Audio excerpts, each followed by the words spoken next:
即马已经11月份啊，也有风台。气象署今日透早5点半已经发布天图风台的海上风台警报，嘛按说明仔载后日风台上挖进台湾。来听拄只8点40，气象署最新的说明。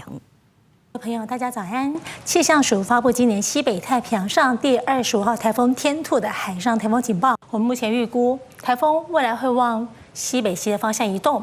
目前还是在鹅銮鼻的南东方大约570公里的海面上，预估今天会往巴士海峡的方向移动，到今天晚上到明天到达巴士海峡以后，往北北东的方向移动，逐渐再往偏东北的方向移动，这是我们目前预估就是发生的可能性比较高的几率。但是我们的预估的路径也比昨天所预估的路径更向西靠近我们的陆地。目前东南部地区和恒春半岛断断续续有下雨，那到晚上的时候，这2个地方的雨会稍微多一些，但其他各地天气稳定。而明天开始，整个东半部地区、恒春半岛甚至南部的山区开始有些降雨的现象。然后就雨势来看，台东以及恒春可能会出现局部性的豪雨，花莲可能会有局部性的大雨。至于北部地区和中部山区断续有一些降雨的情况。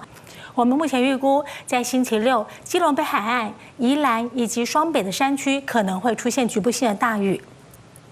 另外，星期天台风可能到达我们东北边的海面，而北方刚好东北季风南下了，所以到时候北部东半部地区还是都会有降雨的状况，北部、东北部的雨会稍微多一些。如果减慢的话，可能在星期天的清晨，它的外围环流还是影响我们。如果这样刚好东北季风又南下的话，